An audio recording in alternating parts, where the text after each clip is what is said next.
I don't like seeing this family name in the news again. Yeah, this is really bad. Hot headlines in basketball. Gilbert Arenas, longtime NBA player, Washington Wizards, etc., arrested. He's the father of the USC top recruit, Elijah Arenas, who's had all these problems off the floor with auto accidents and now a bad knee injury. Gilbert Arenas is arrested for running an illegal gambling operation out of a mansion that he rented in Encino.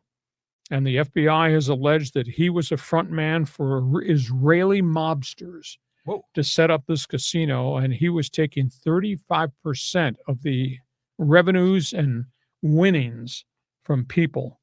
He professes innocence. The FBI has hit him with 3 felonies here for doing business with mobsters from Israel.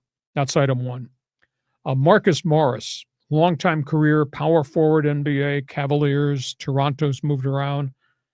He got arrested in Florida, bouncing checks for $250,000 to casinos in Vegas. He went to the tables, lost a ton of money. They called their markers in. He wrote 2 checks that bounced.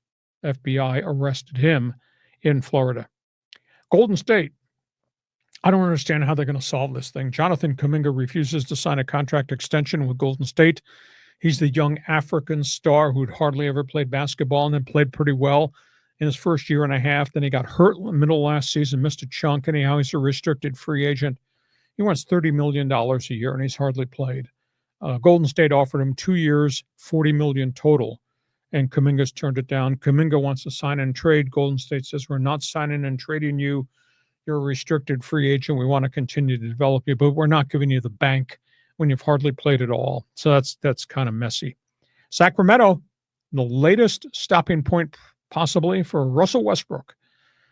You know, it's interesting. He's so good, so explosive. He's had splashes of years where he was unbelievable at Oklahoma City primarily, but he's moved around the league, and he's player with attitude.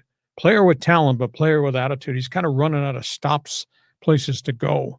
But Sacramento Kings are talking to Russell Westbrook. They might sign him there. So messy week in basketball.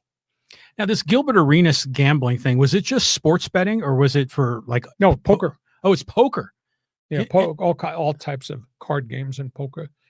He rented a huge mansion and opened it up, and they say he's the front man for this Israeli mob group that operates these types of casinos. Well, this is a little bit of a tangent, but this is just an example of how this, sports betting and gambling more broadly are illegal in California. And that just sets up the black market for these mobsters to kind of get involved, so you end up trying to ban gambling, and then you end up having to play whack-a-mole trying to get these gangster guys down, and sadly some former NBA players.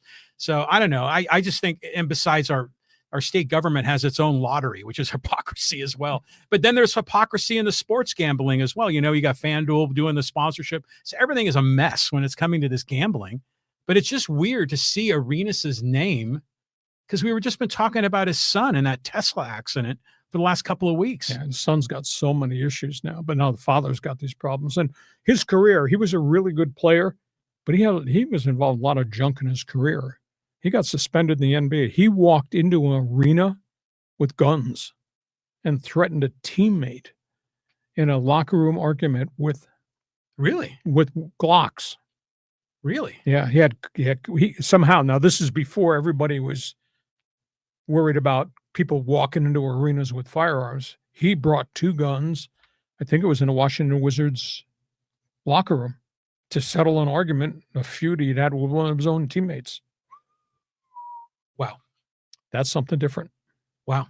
So we got a lot of gun stories, man, in this podcast episode. Yeah, a lot of stuff out there. So that's the latest from the NBA.